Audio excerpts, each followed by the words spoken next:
ഈശോ മിശിഹായിക്ക് സ്തുതിയായിരിക്കട്ടെ. കാരുണ്യ വഴി ശുശ്രൂഷയുടെ 32-ാം ദിവസത്തിലേക്ക് നമ്മൾ പ്രവേശിക്കുകയാണ്. നമ്മൾ ഏതാണ്ട് കാൽവരിയുടെ നെറുകയിലെത്തി, നടന്നു കയറി കർത്താവിൻ്റെ കുരിശ് കണ്ട് നമ്മൾ നിൽക്കുകയാണ്. ഇനി 8 ദിവസങ്ങൾ കൂടിയാണ് ഈ ശുശ്രൂഷ ഉള്ളത്. അത് ഞാൻ പറഞ്ഞത്, ഏകദേശം നമ്മൾ കാൽവരി നെറുകയിൽ എത്തി നിൽക്കുകയാണ്. അത് ധ്യാനം കൊണ്ടും നമ്മുടെ യാത്ര കൊണ്ടുമൊക്കെ. ഇന്ന് നമ്മൾ ചിന്തിക്കുന്നത് കാൽവരിയുടെ നെറുകയിൽ കണ്ട ഓരോ ദിവസത്തെയും കാഴ്ചകളെക്കുറിച്ച് ഞാൻ പറയും. ചിലപ്പോൾ ഞെട്ടിച്ച് കളഞ്ഞ കാഴ്ച, ചിലപ്പോൾ ഇങ്ങനെ കൗതുകമുണർത്തിയ കാഴ്ച പറച്ചിൽ, ചിലതിങ്ങനെ ഇന്നലെ നമ്മൾ ചിന്തിച്ചത് വൈരുദ്ധ്യമുള്ളൊരു കാഴ്ച. ഇന്നത്തെ കാഴ്ച നമുക്കത് സങ്കടം വരും, പക്ഷെ എന്തിനായിരുന്നു അത് എന്ന് തോന്നിപ്പോകുന്നൊരു കാഴ്ചയാണ്. സങ്കടം വരും, അത് ചെയ്യേണ്ട കാര്യം ഉണ്ടായിരുന്നു. എന്താ അവർ ഉദ്ദേശിച്ചത്, അതിനി വേറെ വല്ല അർത്ഥമുണ്ടോ എന്ന് നമുക്ക് തോന്നിപ്പോകുന്ന ഒരു കാഴ്ചയാണ്. യോഹന്നാൻ്റെ സുവിശേഷം 19-ാം അധ്യായം 23-ഉം 24-ഉം ഒക്കെയാണ്. എന്നാലേ നമുക്കതിൻ്റെ മുഴുവൻ അർത്ഥം കിട്ടത്തുള്ളൂ. ബൈബിൾ എടുത്ത് അത് അടിവരയിട്ട് വെക്കുക. യോഹന്നാൻ്റെ സുവിശേഷം 19-ാം അധ്യായം 23-24 വാക്യങ്ങൾ. ബൈബിൾ കയ്യിലില്ലാത്തവർക്ക് വേണ്ടി ഞാൻ വായിച്ച് കേൾപ്പിക്കാം. എൻ്റെ കൂടെ ബൈബിൾ ഉള്ളവർ വായിക്കണം. പടയാളികൾ ഈശോയെ ക്രൂശിച്ചതിന് ശേഷം അവൻ്റെ വസ്ത്രങ്ങൾ 4 ഭാഗിച്ചു. ഓരോ പടയാളിക്കും ഓരോ ഭാഗം. അവൻ്റെ അങ്കിയും അവർ എടുത്തു. അതാകട്ടെ തുന്നലില്ലാതെ മുകൾ മുതൽ അടിവരെ നെയ്തുണ്ടാക്കിയതായിരുന്നു. ആകയാൽ അവർ പരസ്പരം പറഞ്ഞു, നമുക്കത് കീറേണ്ട, പകരം അത് ആരുടേതായിരിക്കണമെന്ന് കുറിയിട്ട് തീരുമാനിക്കാം. എൻ്റെ വസ്ത്രങ്ങൾ അവർ ഭാഗിച്ചെടുത്തു, എൻ്റെ അങ്കിക്ക് വേണ്ടി അവർ കുറിയിട്ടു എന്ന് തിരുവെഴുത്ത് പൂർത്തിയാകാൻ വേണ്ടിയാണ് പടയാളികൾ ഇപ്രകാരം ചെയ്തത്. ഇതെന്തിനായിരുന്നു? ഈ ഭാഗം കാണുമ്പോഴാണ് നമുക്ക് തോന്നുന്നത്, ഇതെന്താ ഉദ്ദേശിച്ചത്, ഇതെന്തിനാണിത്? ഒന്നാമത് നമ്മൾ അറിയേണ്ടത്, ഈ വസ്ത്രം കിട്ടിയിട്ട് ഇവർക്ക് എന്നെടുക്കാനാണ്? ഈ വസ്ത്രം കൊണ്ട് പോയിട്ടേ ഇവർക്ക് എന്ത് ചെയ്യാനാണ്? നമ്മളിത് പതുക്കെ മനസ്സിലാക്കി തുടങ്ങുകയാണ്. ഞാൻ വളരെ വളരെ ഗൗരവത്തോടെ എന്നാൽ സന്തോഷത്തോടെ പങ്കുവയ്ക്കുന്ന ചിന്തകളാണ് ഇന്നത്തത്. കാരണം എനിക്ക് തന്നെ അത് കർത്താവേ എന്ന് വിളിച്ചു പോവും. ചില എപ്പിസോഡ്സ് ചെയ്യുമ്പോൾ എനിക്ക് തന്നെ ഫീൽ ചെയ്യും, കർത്താവേ എന്ന് മനസ്സറിഞ്ഞ് വിളിച്ചു പോകുന്ന അത്തരമൊരു എപ്പിസോഡാണ് ഇന്നത്തെ കാരുണ്യ വഴി എപ്പിസോഡ്. അതുകൊണ്ട് നിങ്ങൾ ശ്രദ്ധിച്ചിരുന്നാൽ നഷ്ടമാകില്ലെന്ന് ഉറപ്പ് തരാം. ചില ദിവസങ്ങളിൽ അല്പം നഷ്ടമൊക്കെ വരും. എല്ലാ ദിവസവും അത്ര മികച്ചതായിട്ടൊന്നും ചിലപ്പോൾ പറയാൻ പറ്റിയെന്ന് വരില്ല. പക്ഷെ ഇത് നിങ്ങൾക്ക് നഷ്ടം വരില്ല. ശ്രദ്ധിച്ചിരിക്കുക. ഒന്ന്, എന്തിനു വേണ്ടിയിട്ടാണ് അവരിത് ചെയ്യുന്നത്? ഇവർ ഈശോയുടെ കാര്യത്തിൽ മാത്രം ചെയ്യുന്നതാണോ? എല്ലാവരുടെയും കാര്യത്തിൽ ചെയ്തിട്ടുണ്ടാകാൻ സാധ്യതയുണ്ടോ? ഈ കുരിശിൽ തറച്ച് കൊന്ന എല്ലാവരുടെയും വസ്ത്രം ഇവന്മാർ ഇതുപോലെ എടുത്തിട്ട് പോയിട്ടുണ്ടാകാൻ സാധ്യതയുണ്ടോ? ഉണ്ട്. കാരണം ഇവരിപ്പോൾ ഈ തിരുവെഴുത്ത് വായിച്ചിട്ട് തിരുവെഴുത്ത് പൂർത്തിയാകാൻ വേണ്ടിയിട്ട് ഇവന്മാർ കുരിശെ തറച്ച് കഴിഞ്ഞപ്പോൾ, അയ്യോ ശരിയാ, ഒരു തിരുവെഴുത്തുണ്ടായിരുന്നല്ലോ, പൂർത്തിയായില്ലോ, ഇനി വസ്ത്രം കൂടെ എടുത്താലേ തിരുവെഴുത്ത് പൂർത്തിയാകൂ എന്ന് വിചാരിച്ച് പറിച്ചെടുത്തൊന്നും അല്ല. ഇത് ഇവരുടെ ഒരു രീതിയാണ്. എന്താ രീതി? അതെന്താണെന്ന് വെച്ചാൽ, അത് മനസ്സിലാക്കണമെങ്കിൽ നമ്മൾ കണ്ട് ശീലിച്ചൊരു കാഴ്ച പറയാം. ഈ ക്രിക്കറ്റ് മത്സരമൊക്കെ ജയിച്ച് കഴിയുമ്പോൾ ഈ ജയിച്ച ടീം കണ്ടിട്ടുണ്ടോ? ഫീൽഡിംഗ് ടീമാണ്. അതായത് ജയിക്കുന്ന നേരത്ത് ഫീൽഡ് ചെയ്യുകയാണെങ്കിൽ ജയിച്ചങ്ങോട്ട് കഴിയുമ്പോഴേ ഓടി വന്ന് ഈ സ്റ്റംസ് ഒക്കെ പറിച്ചെടുത്തുകൊണ്ട് പോകും. ഇവന്മാർക്ക് കാശ് കൊടുത്താൽ സ്റ്റമ്പ് കിട്ടും, വേറെ അതിന് മാത്രം കാശ് ഇവന്മാരിലുണ്ട്. പിന്നെ എന്തിനാണ് ഈ പിച്ചിൽ കുത്തി വെച്ചിരിക്കുന്ന സ്റ്റമ്പ് എടുത്തുകൊണ്ട് ഇവന്മാർ ഈ വീട്ടിലോട്ട് ഓടുന്നത്? കാരണം ഇതിൻ്റെ ഓർമ്മയ്ക്കാണ്. ഞങ്ങൾ ജയിച്ച ഒരു ടെസ്റ്റ് മാച്ചിൻ്റെ, ഒരു 1 ഡേ മാച്ചിൻ്റെ ഓർമ്മയ്ക്ക് ഈ സ്റ്റമ്പ് എടുത്തുകൊണ്ട് വീട്ടിൽ കൊണ്ട് വെക്കുകയാണ്. അതുപോലെയാണ് ഇവർക്ക് ഒരു ഓർമ്മയാണ്, ഞങ്ങൾ സാധിച്ചെടുത്ത ഒരു വലിയ കാര്യം. ഇവരെ സംബന്ധിച്ച് എന്തോ വലിയ കാര്യമല്ലേ ഈ ചെയ്യുന്നേ, അവരുടെ നിയമമല്ലേ നടപ്പിലാക്കുന്നേ. അപ്പോൾ ഏതോ സിനിമയിൽ ഇടിച്ച് താഴെയിട്ടവരുടെ പല്ല് ഹോർലിക്സ് കുപ്പിക്കകത്ത് വെച്ചിട്ടുണ്ടെന്ന് പറയുന്ന കണക്കാണ്. അതായത് ഞങ്ങൾ കൊന്നവരുടെ ഡ്രസ്സ് ഞങ്ങളുടെ വീട്ടിൽ കൊണ്ട് വെച്ചിരിക്കുകയാണ്, എന്തൊരു മെച്ചമെന്ന് നോക്കിക്കേ. അതാണ് ഈ രീതി. അതുകൊണ്ടാണ് റോമൻ പടയാളികൾ ഈ കാര്യം ചെയ്തതെന്ന് ആദ്യം മനസ്സിലാക്കുക. ഇനി നമുക്ക് മനസ്സിലാക്കാനുള്ളത്, അവൻ്റെ വസ്ത്രങ്ങൾ അവർ ഭാഗിച്ചെടുത്തു. വസ്ത്രങ്ങൾ 4 പങ്കിട്ടു. അപ്പം നമ്മുടെ മനസ്സിൽ ഇത്രയും കാലം കടന്നിരുന്നത് എങ്ങനെയായിരുന്നു? ഈശോയുടെ ഒരു ഡ്രസ്സ് ഇവന്മാർ 4 കീറി 4 മൂല ഓരോരുത്തന്മാർ കൊണ്ടുപോയി. അങ്ങനെയല്ല ഇതിൻ്റെ അർത്ഥം. വസ്ത്രം ഭാഗിച്ചെടുത്തു എന്നല്ലല്ലോ, വസ്ത്രങ്ങൾ 4 ഭാഗിച്ചെടുത്തു എന്നല്ലേ. വസ്ത്രങ്ങൾ ക്ലോത്ത്സ് പ്ലൂറലല്ലേ. അപ്പോൾ ഒരു വസ്ത്രമല്ല ഭാഗിച്ചെടുത്തത്.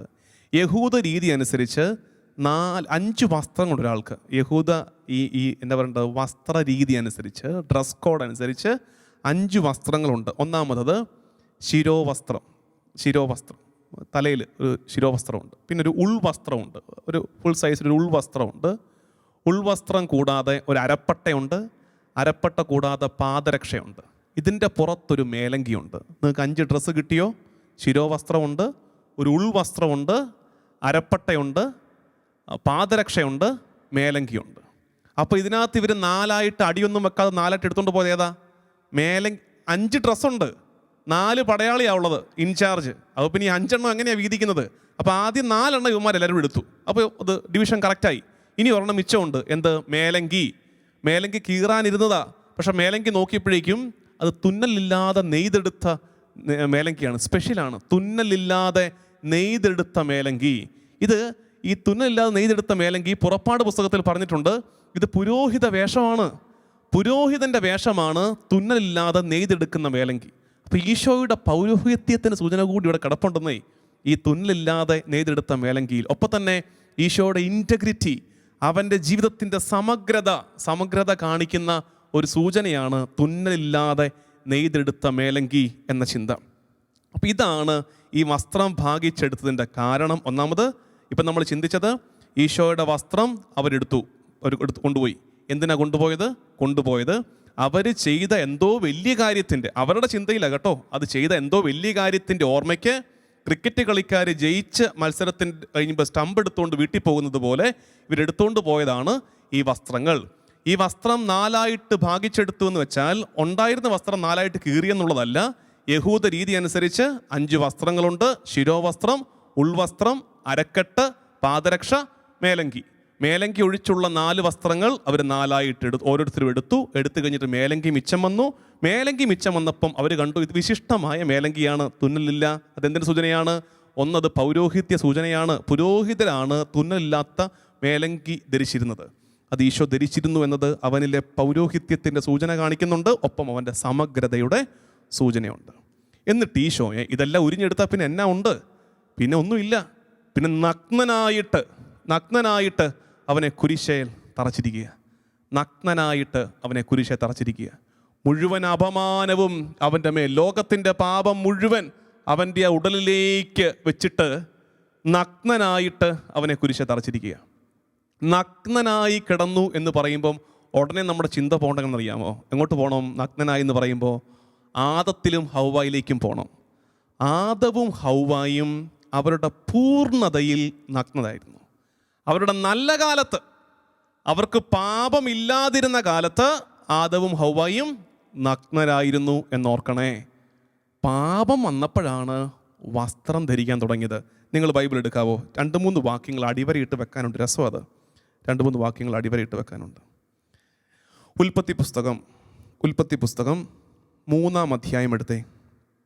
3-ാം അധ്യായം എടുക്കണം. അതൊന്ന് വായിക്കണേ സൗകര്യം പോലെ. ഞാനിപ്പോൾ ഇത് മുഴുവൻ വായിച്ച് കേൾപ്പിക്കാനുള്ള നേരമില്ല, മുഴുവൻ അടയാളപ്പെടുത്താൻ നേരമില്ല. പക്ഷേ സിഗ്നിഫിക്കൻ്റ് ആയിട്ട് 2-3 ഭാഗങ്ങൾ നമുക്ക് മനസ്സിലാക്കാം. പാപം ചെയ്ത് കഴിഞ്ഞപ്പോൾ ഇവർക്ക് മനസ്സിലായി നഗ്നത. പാപം ചെയ്ത് കഴിഞ്ഞപ്പോഴാണ് നാണം ഉണ്ടായത്, നഗ്നത ഉണ്ടായപ്പോൾ ഇവരെന്ത് ചെയ്തു? ഇവർ ചെയ്തത്, നഗ്നത തിരിച്ചറിഞ്ഞപ്പോൾ ചെയ്തത്, ഉൽപ്പത്തി പുസ്തകം 3-ാം അധ്യായം 7-ാം വാക്യത്തിൻ്റെ അവസാനം. ഉൽപ്പത്തി പുസ്തകം 3-ാം അധ്യായം 7-ാം വാക്യത്തിൻ്റെ അവസാനം എങ്ങനെയെന്നറിയാമോ? അത് അത്തിയിലകൾ കൂട്ടിത്തുന്നി അവർ അരക്കച്ച ഉണ്ടാക്കി. ആര്? ആദവും ഹൗവായും കൂടെ തങ്ങൾ നഗ്നരാണ് തിരിച്ചറിഞ്ഞ് അത്തിയിലകൾ കൂട്ടിത്തുന്നി അവർ ഈ അരക്കച്ച ഉണ്ടാക്കി.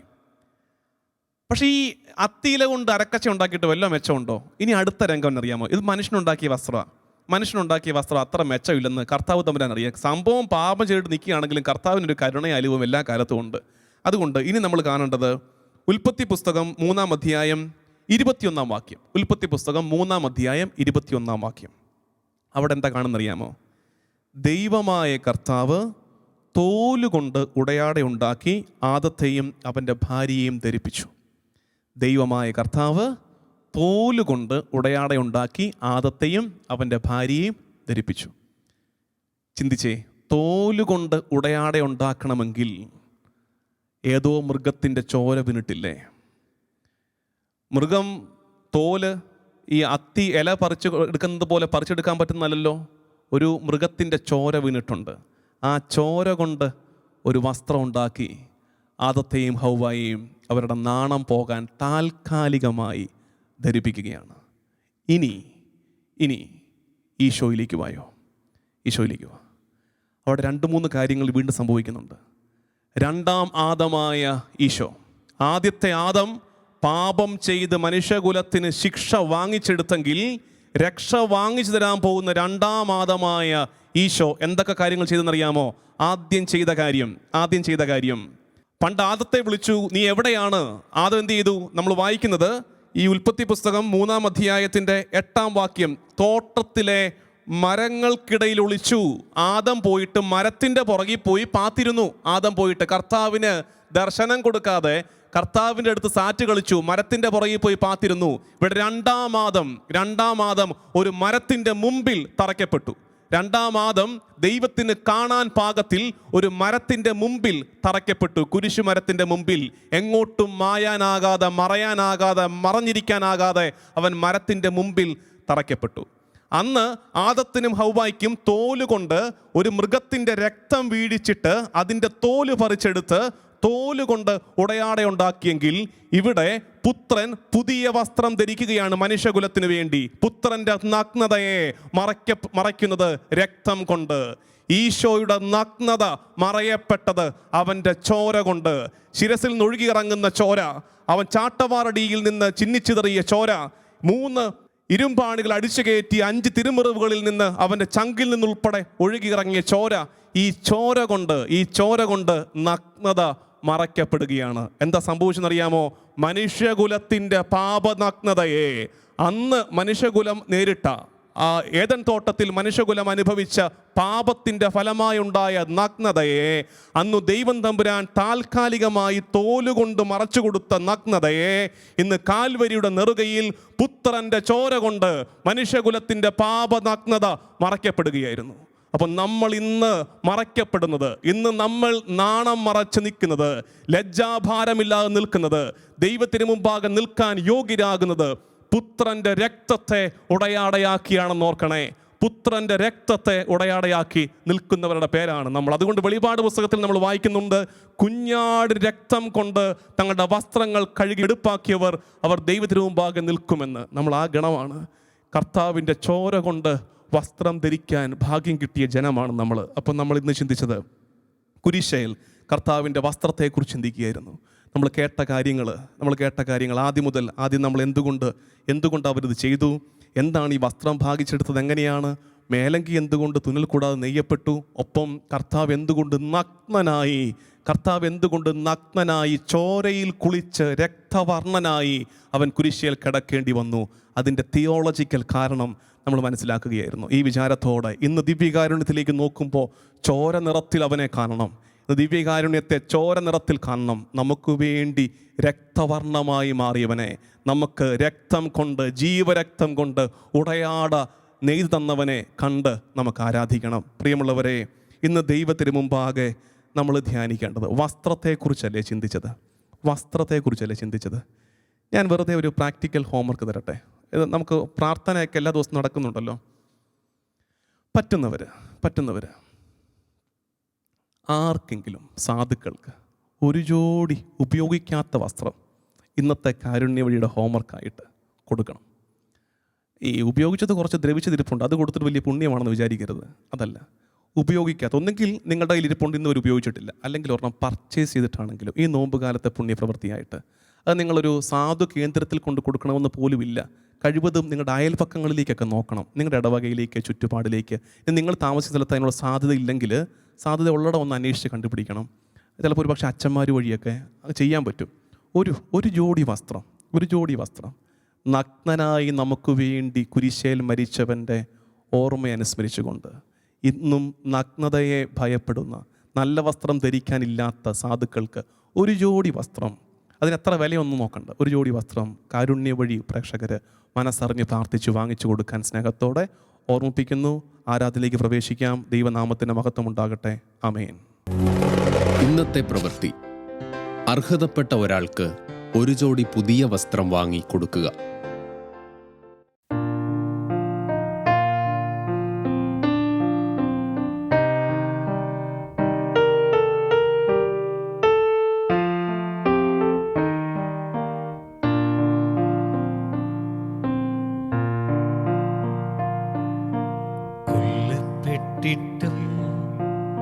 നിൽക്കും കുഞ്ഞാടേ, നിന്നെ വാഴ്ത്തുന്നു, ഞങ്ങൾ നിന്നെ വാഴ്ത്തുന്നു. കൊല്ലപ്പെട്ടിട്ടും നിൽക്കും കുഞ്ഞാടേ, നിന്നെ വാഴ്ത്തുന്നു, ഞങ്ങൾ നിന്നെ വാഴ്ത്തുന്നു. കൊല്ലപ്പെട്ടിട്ടും നിൽക്കും കുഞ്ഞാടേ, നിന്നെ വാഴ്ത്തുന്നു, ഞങ്ങൾ നിന്നെ വാഴ്ത്തുന്നു. കൊല്ലപ്പെട്ടിട്ടും നിൽക്കും കുഞ്ഞാടേ, നിന്നെ വാഴ്ത്തുന്നു, ഞങ്ങൾ നിന്നെ വാഴ്ത്തുന്നു. ത്രാണി പോയിട്ടും ചോര വാർന്നിട്ടും നിൽക്കുകയാണല്ലോ കുഞ്ഞാടു, നിൽക്കുകയാണല്ലോ. ത്രാണി പോയിട്ടും ചോര വാർന്നിട്ടും നിൽക്കുകയാണല്ലോ കുഞ്ഞാട്, നിൽക്കുകയാണല്ലോ. കൊല്ലപ്പെട്ടിട്ടും നിൽക്കും കുഞ്ഞാടേ, നിന്നെ വാഴ്ത്തുന്നു, ഞങ്ങൾ നിന്നെ വാഴ്ത്തുന്നു. കൊല്ലപ്പെട്ടിട്ടും നിൽക്കും കുഞ്ഞാടേ, നിന്നെ വാഴ്ത്തുന്നു, ഞങ്ങൾ നിന്നെ വാഴ്ത്തുന്നു. കൊല്ലപ്പെട്ടിട്ടും നിൽക്കുന്ന കുഞ്ഞാടേ, ഈശോയെ നിനക്ക് ആരാധന.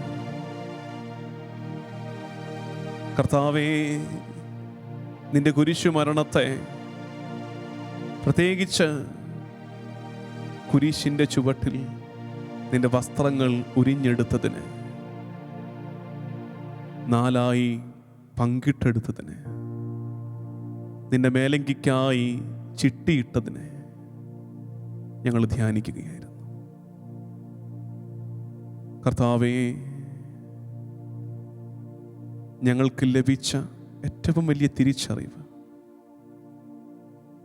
പാപമില്ലാതിരുന്ന നേരത്ത് ആദമും ഹവ്വായും നഗ്നരായിരുന്നു. പാപം ചെയ്തപ്പോൾ ആദം മരത്തിൻ്റെ പിറകിൽ ഒളിച്ചു. പുതിയ ആദമായ, രണ്ടാം ആദമായ നീ ഇതാ മരത്തിൻ്റെ മുമ്പിൽ, കുരിശിൻ്റെ മുമ്പിൽ നിന്നെ തന്നെ പിതാവിന് കാണിക്കുകയാണ്. കർത്താവേ,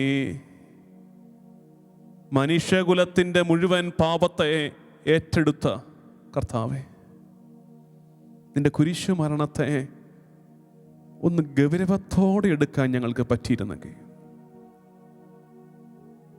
2000 വർഷങ്ങൾക്ക് മുമ്പ് കാൽവരിയുടെ നെറുകയിൽ ഒരു 33 വയസ്സുകാരൻ ഉടുതുണി ഉരിയപ്പെട്ട് നഗ്നനായി 3 ആണികളിൽ ആകാശത്തിനും ഭൂമിക്കും മധ്യേ കുരിശിന്മേൽ തൂങ്ങിക്കടന്ന് ശരീരത്തിലെ അവസാന തുള്ളി ചോരയും അവസാന തുള്ളി ജലവും എൻ്റെ പാപപരിഹാരത്തിനായി ഒഴുക്കിയിറക്കിയത് ഒരു കേവല കെട്ടുകഥയോ ഐതിഹ്യമോ അല്ല, ചരിത്ര സംഭവമാണെന്ന് ഞാനൊന്ന് തിരിച്ചറിഞ്ഞിരുന്നെങ്കിൽ കർത്താവേ, ആ തിരിച്ചറിവ് മാത്രം മതിയല്ലോ.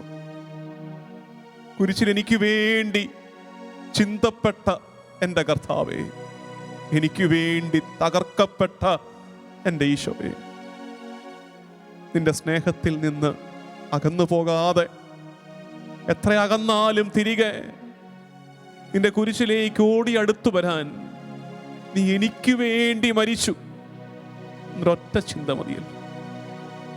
ചരിത്ര സത്യമാണെന്ന്, സംഭവിച്ചതാണെന്ന്, ഒരു 33 വയസ്സുകാരൻ ഏറ്റെടുത്ത പാടുപീടയാണെന്ന്, അതിൻ്റെ മുഴുവൻ ഗൗരവത്തിൽ എനിക്കൊന്ന് മനസ്സിലായിരുന്നെങ്കിൽ കർത്താവേ, ഈശോയെ, ആദത്തിനും ഹവ്വായ്ക്കും പിതാവ് തോലുകൊണ്ട് വസ്ത്രമുണ്ടാക്കി കൊടുത്തു. ഇന്നിതാ കുഞ്ഞാടിൻ്റെ ചോര കൊണ്ട്, കുഞ്ഞാടിൻ്റെ ചോര കൊണ്ട് മനുഷ്യകുലത്തിൻ്റെ പാപനഗ്നത മറയ്ക്കപ്പെടുകയാണല്ലോ. ഈശോയെ, ഞങ്ങൾക്ക് വേണ്ടി നീ ചിന്തിയ രക്തം, വിലയായി കൊടുത്ത രക്തം, പാപത്തിൻ്റെ കെട്ടുപാടുകളിൽ നിന്ന്, മരണത്തിൻ്റെ ചങ്ങലയിൽ നിങ്ങളെ വീണ്ടെടുക്കാൻ മോചനദ്രവ്യമായി നീ ഒഴുക്കിയിറക്കിയ നിന്റെ ചുടുചോര പിതാവിൻ്റെ മുമ്പിൽ നിൽക്കാൻ ഞങ്ങളെ നീതീകരിക്കുന്ന ചുവപ്പ് വസ്ത്രം നിന്റെ രക്തത്തിൽ ഞങ്ങൾ വിശ്വസിക്കുന്നു. ഞങ്ങൾക്ക് വേണ്ടി ചിന്തപ്പെട്ട രക്തത്തിൽ കർത്താവേ ഞങ്ങൾ വിശ്വസിക്കുന്നു. തയ്യൽ കൂടാതെ നെയ്തെടുത്ത് നിന്റെ മേലങ്കി പോലെ സമഗ്രതയുള്ളൊരു ജീവിതം ജീവിക്കുക.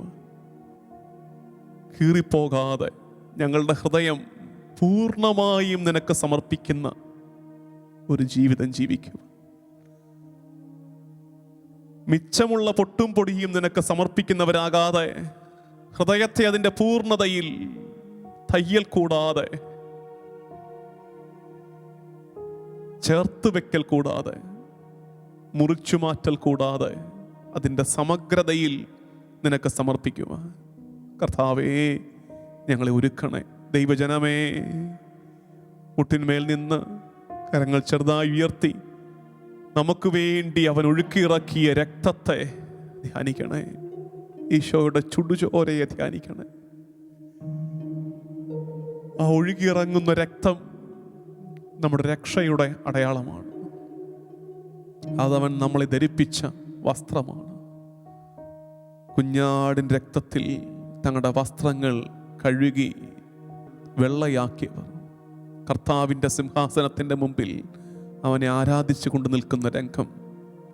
ദൈവജനമേ, പാപ അഴുക്ക് പുരണ്ട നമ്മുടെ ഉടലിനെ, നമ്മുടെ മനസ്സിനെ, നമ്മുടെ ആത്മാവിനെ കർത്താവിൻ്റെ ചുടുചോര കൊണ്ട് കഴുകിയെടുത്ത് വെണ്മയുള്ളതാക്കി പിതാവിൻ്റെ മുമ്പിൽ നിർത്താം. അതാണ് പുത്രൻ്റെ നീതീകരണം. പുത്രൻ്റെ നീതീകരണം. യോഗ്യത ഏതും നമുക്കില്ലാതിരുന്നിട്ടും അവനവൻ രക്തം കൊണ്ട് നമുക്കായി ഒരു ആവരണം തീർത്ത് പിതാവിൻ്റെ മുമ്പിൽ നമ്മളെ നീതീകരിച്ചു. പിതാവിൻ്റെ മുമ്പിൽ നമ്മളെ വിലയുള്ളവരാക്കി. എൻ്റെ ഈശോയെ, നിന്റെ വലിയ സ്നേഹത്തെ ധ്യാനിച്ച് നീ ഞങ്ങൾക്ക് വേണ്ടി ഒഴുക്കിയിറക്കിയ രക്തത്തിൻ്റെ അഭിഷേകത്തെ ധ്യാനിച്ച് നിന്റെ കരുണയ്ക്കായി ഞങ്ങൾ പ്രാർത്ഥിക്കട്ടെ.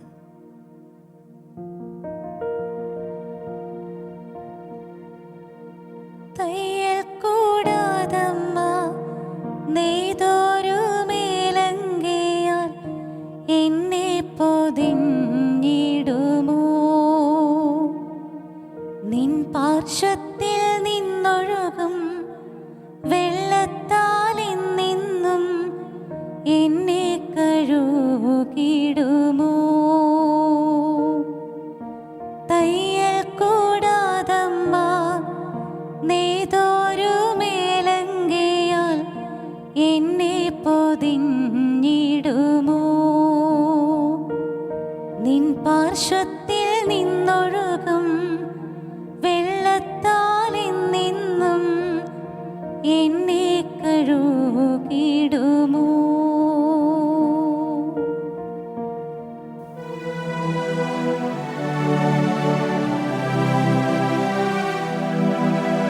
സ്വർഗസ്ഥനായ ഞങ്ങളുടെ പിതാവേ, അങ്ങയുടെ നാമം പൂജിതമാകണമേ.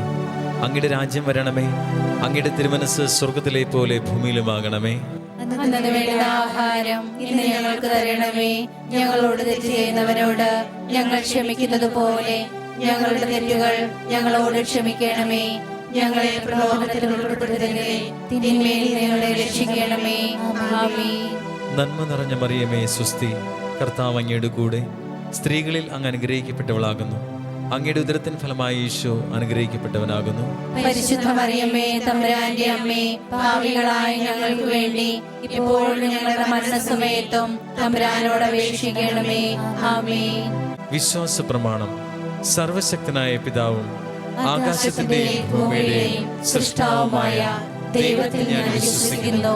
അവിടുത്തെ ഏകപുത്രനും ഞങ്ങളുടെ കർത്താവുമായ ഈശോമിശിഹായിലും ഞാൻ വിശ്വസിക്കുന്നു.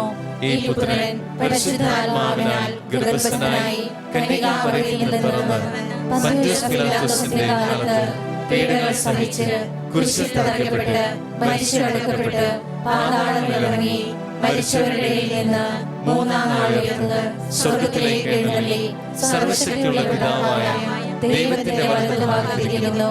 അവിടെ നിന്ന് ജീവിക്കുന്നവരെയും മരിച്ചവരെയും വിധിക്കുവാൻ വരുമെന്ന് ഞാൻ വിശ്വസിക്കുന്നു. പരിശുദ്ധാത്മാവിൽ ഞാൻ വിശ്വസിക്കുന്നു. വിശുദ്ധ കത്തോലിക്കാ സഭയിലും പുണ്യാന്മാരുടെ ഐക്യത്തിലും പാപങ്ങളുടെ മോചനത്തിലും ശരീരത്തിന്റെ ഉയർപ്പിലും നിത്യമായ ജീവിതത്തിലും ഞാൻ വിശ്വസിക്കുന്നു. ആമേൻ. നിത്യപിതാവേ, ഞങ്ങളുടെയും ലോകം മുഴുവൻ്റെയും പാപങ്ങൾക്ക് പരിഹാരമായി അങ്ങയുടെ പ്രിയപുത്രനും ഞങ്ങളുടെ കർത്താവുമായ ഈശോ മിശിഹായുടെ തിരുശരീരവും തിരുരക്തവും ആത്മാവും ദൈവത്വവും അങ്ങേക്ക് ഞങ്ങൾ കാഴ്ചവെക്കുന്നു. ഈശോയുടെ അതിദാരുണമായ പീഡാസഹനങ്ങളെ പ്രതി പിതാവേ, ഞങ്ങളുടെയും ലോകം മുഴുവന്റെയും മേൽ കരുണയായിരിക്കണമേ. ഈശോയുടെ അതിദാരുണമായ പീഡാസഹനങ്ങളെ പ്രതി പിതാവേ, ഞങ്ങളുടെയും ലോകം മുഴുവന്റെയും മേൽ കരുണയായിരിക്കണമേ. ഈശോയുടെ അതിദാരുണമായ പീഡാസഹനങ്ങളെ പ്രതി പിതാവേ, ഞങ്ങളുടെയും ലോകം മുഴുവന്റെയും മേൽ കരുണയായിരിക്കണമേ. ഈശോയുടെ അതിദാരുണമായ പീഡാസഹനങ്ങളെ പ്രതി പിതാവേ, ഞങ്ങളുടെയും ലോകം മുഴുവന്റെയും മേൽ കരുണയായിരിക്കണമേ. ഈശോയുടെ അതിദാരുണമായ പീഡാസഹനങ്ങളെ പ്രതി പിതാവേ, ഞങ്ങളുടെയും ലോകം മുഴുവന്റെയും മേൽ കരുണയായിരിക്കണമേ. ഈശോയുടെ അതിദാരുണമായ പീഡാസഹനങ്ങളെ പ്രതി പിതാവേ, ഞങ്ങളുടെയും ലോകം മുഴുവന്റെയും മേൽ കരുണയായിരിക്കണമേ. ഈശോയുടെ അതിദാരുണമായ പീഡാസഹനങ്ങളെ പ്രതി പിതാവേ, ഞങ്ങളുടെയും ലോകം മുഴുവന്റെയും മേൽ കരുണയായിരിക്കണമേ. ഈശോയുടെ അതിദാരുണമായ പീഡാസഹനങ്ങളെ പ്രതി പിതാവേ, ഞങ്ങളുടെയും ലോകം മുഴുവന്റെയും മേൽ കരുണയായിരിക്കണമേ. ഈശോയുടെ അതിദാരുണമായ പീഡാസഹനങ്ങളെ പ്രതി പിതാവേ, ഞങ്ങളുടെയും ലോകം മുഴുവന്റെയും മേൽ കരുണയായിരിക്കണമേ. ഈശോയുടെ അതിദാരുണമായ പീഡാസഹനങ്ങളെ പ്രതി പിതാവേ, ഞങ്ങളുടെ മേലും ലോകം മുഴുവന്റെ മേലും കരുണയായിരിക്കണമേ. പരിശുദ്ധനായ ദൈവമേ, പരിശുദ്ധനായ ബലവാനെ, പരിശുദ്ധനായ അമർത്തിനെ, ഞങ്ങളുടെ മേലും ലോകം മുഴുവന്റെ മേലും കരുണയായിരിക്കണമേ. പരിശുദ്ധനായ ദൈവമേ, പരിശുദ്ധനായ ബലവാനെ, പരിശുദ്ധനായ അമർത്തിനെ, ഞങ്ങളുടെ മേലും ലോകം മുഴുവന്റെ മേലും കരുണയായിരിക്കണമേ. പരിശുദ്ധനായ ദൈവമേ, പരിശുദ്ധനായ ബലവാനെ, പരിശുദ്ധനായ അമർത്തിനെ, ഞങ്ങളുടെ മേലും ലോകം മുഴുവന്റെ മേലും കരുണയായിരിക്കണമേ. നിത്യപിതാവേ, ഞങ്ങളുടെയും ലോകം മുഴുവന്റെയും പാപങ്ങൾക്ക് പരിഹാരമായി അങ്ങയുടെ പ്രിയപുത്രനും ഞങ്ങളുടെ കർത്താവുമായ ഈശോ മിശിഹായുടെ തിരുശരീരവും തിരുരക്തവും ആത്മാവും ദൈവത്വവും അങ്ങേക്ക് ഞങ്ങൾ കാഴ്ചവെക്കുന്നു.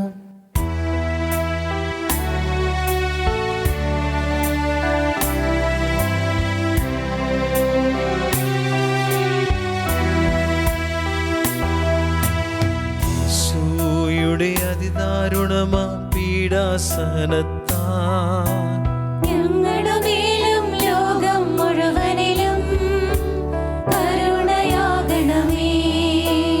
ഈശോയുടെ അതിദാരുണമാം പീഡാസഹനത്താൽ ഞങ്ങളുടെ മേലും ലോകം മുഴുവനിലും കരുണയാകണമേ. ഈശോയുടെ അതിദാരുണമാം ഞങ്ങളുടെ മേലും ലോകം മുഴുവനിലും കരുണയാകണമേ. ഈശോയുടെ അതിദാരുണമാം പീഡാസഹനത്താൽ ഞങ്ങളുടെ മേലും ലോകം മുഴുവനിലും കരുണയാകണമേ. ഈശോയുടെ അതിദാരുണമാം പീഡാസഹനത്താൽ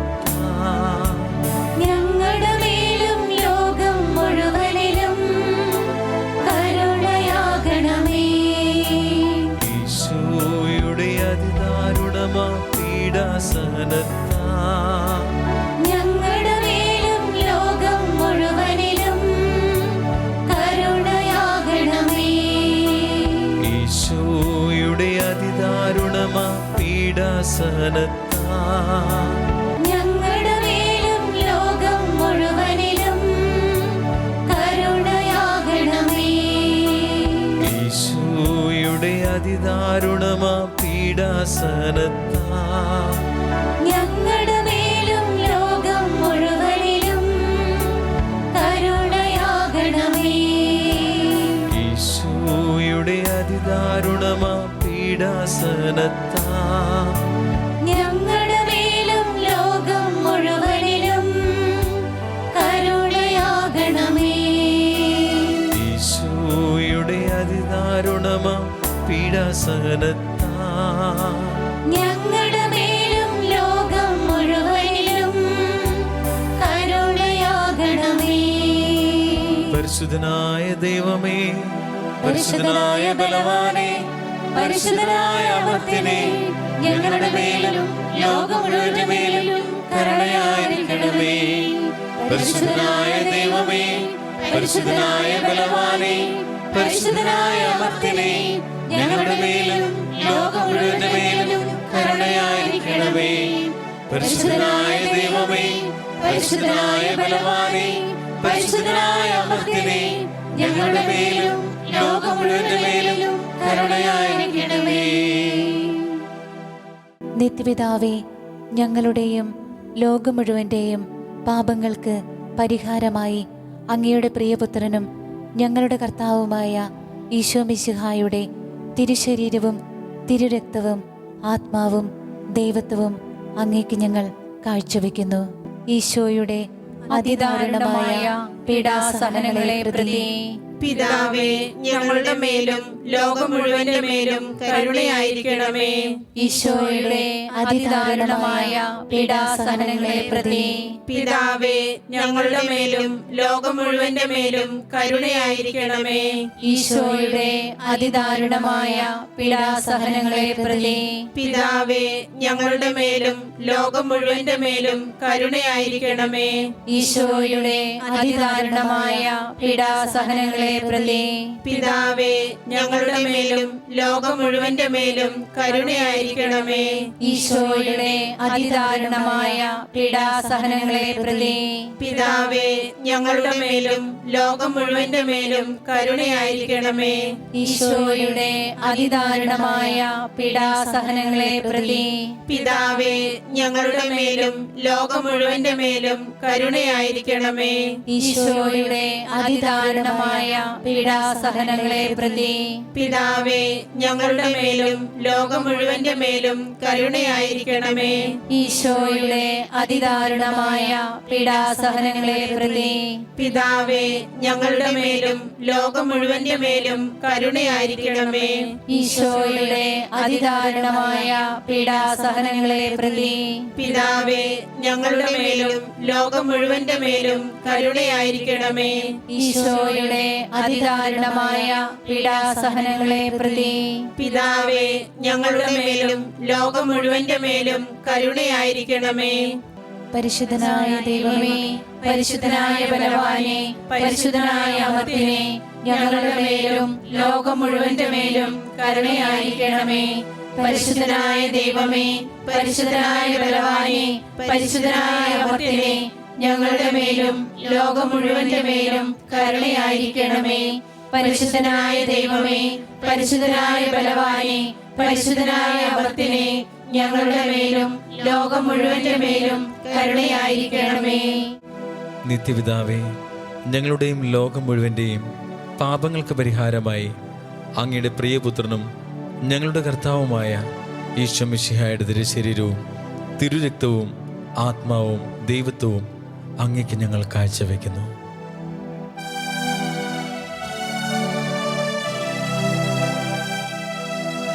ഈശോയുടെ അതിദാരുണമാ പീഡാസഹനങ്ങളെ ഓർത്തെന്നും പിതാവേ, ഞങ്ങളുടെ മേൽ ലോകം മുഴുവന്റെ മേൽ കരുണയുണ്ടാകണമേ. ഈശോയുടെ അതിദാരുണമാ പീഡാസഹനങ്ങളെ ഓർത്തെന്നും പിതാവേ ഞങ്ങളുടെ ലോകം മുഴുവന്റെ കരുണയുണ്ടാകേണമേ. ഈശോയുടെ അതിദാരുണമാ പീഡാസഹനങ്ങളെ ഓർത്തെന്നും പിതാവേ ഞങ്ങളുടെ ലോകം മുഴുവന്റെ കരുണയുണ്ടാകേണമേ.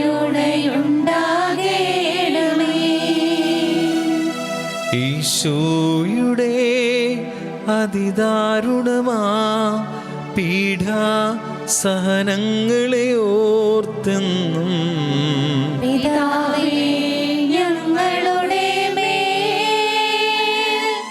ലോകം മുഴുവന്റെ കരുണയുണ്ടാകേണമേ. ഈശോയുടെ അതിദാരുണമാ പീഡാസഹനങ്ങളെ ഓർത്തെന്നും പിതാവേ ഞങ്ങളുടെ ലോകം മുഴുവന്റെ കരുണയുണ്ടാകേണമേ. ഈശോയുടെ അതിദാരുണമാ പീഡാസഹനങ്ങളെ ഓർത്തെന്നും പിതാവേ ഞങ്ങളുടെ ലോകം മുഴുവന്റെ കരുണയുണ്ടാകേണമേ. ഈശോയുടെ അതിദാരുണമാ പീഡാസഹനങ്ങളെ ഓർത്തെന്നും പിതാവേ ഞങ്ങളുടെ ലോകം മുഴുവന്റെ കരുണയുണ്ടാകേണമേ. ഈശോയുടെ അതിദാരുണമാ പീഡാസഹനങ്ങളെ ഓർത്തെന്നും പിതാവേ ഞങ്ങളുടെ ലോകം മുഴുവന്റെ കരുണയുണ്ടാകേണമേ.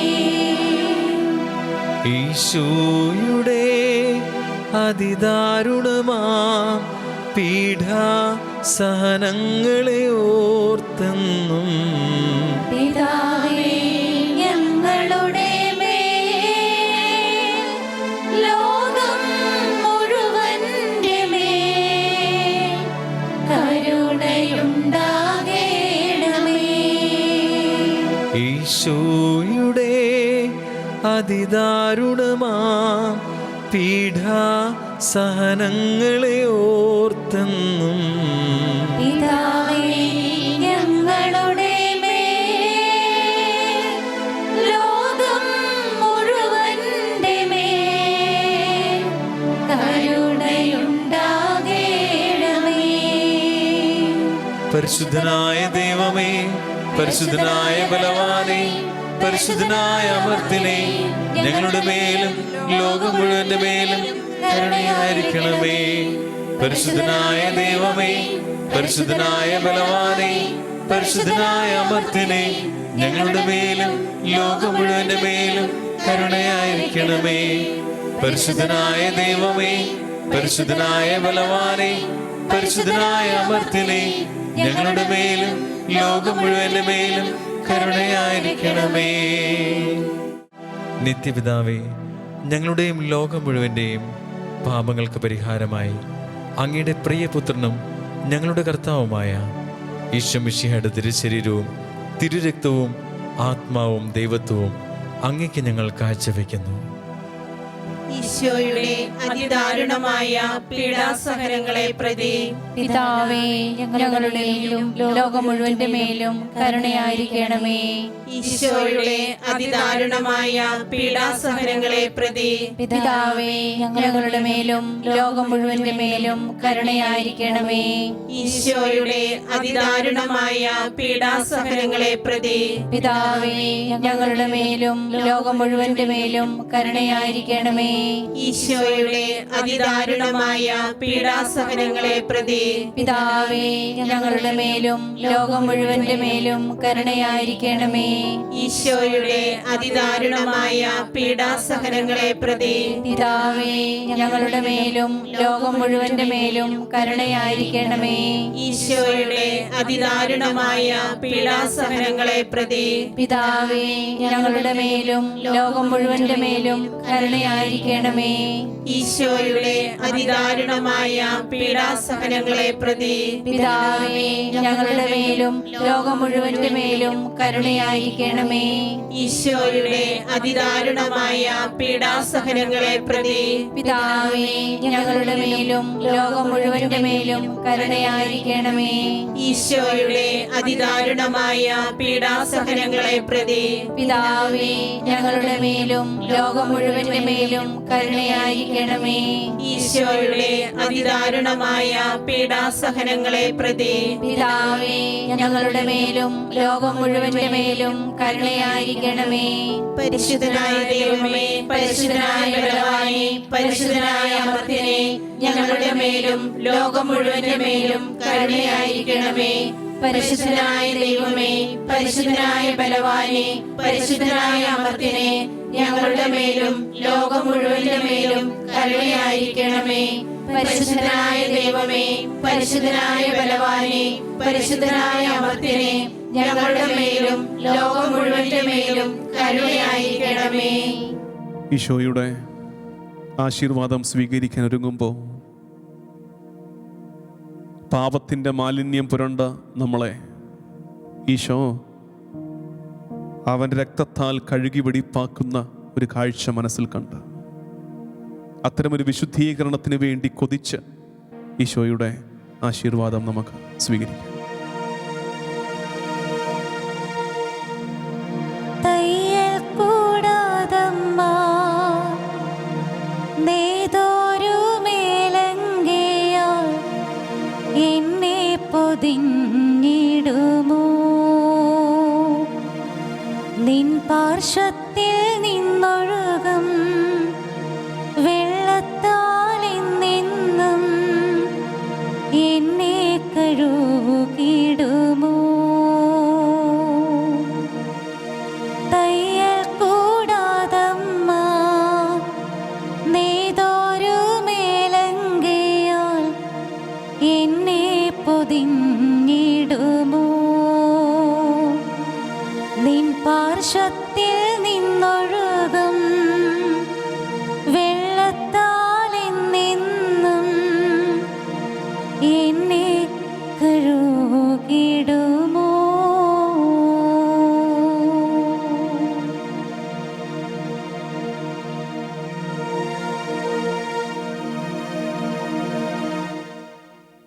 കൊല്ലപ്പെട്ടിട്ടും നിൽക്കും കുഞ്ഞാടേ, നിന്നെ വാഴ്ത്തുന്നു ഞങ്ങൾ, നിന്നെ വാഴ്ത്തുന്നു. കൊല്ലപ്പെട്ടിട്ടും നിൽക്കും കുഞ്ഞാടേ, നിന്നെ വാഴ്ത്തുന്നു ഞങ്ങൾ, നിന്നെ വാഴ്ത്തുന്നു. കൊല്ലപ്പെട്ടിട്ടും നിൽക്കും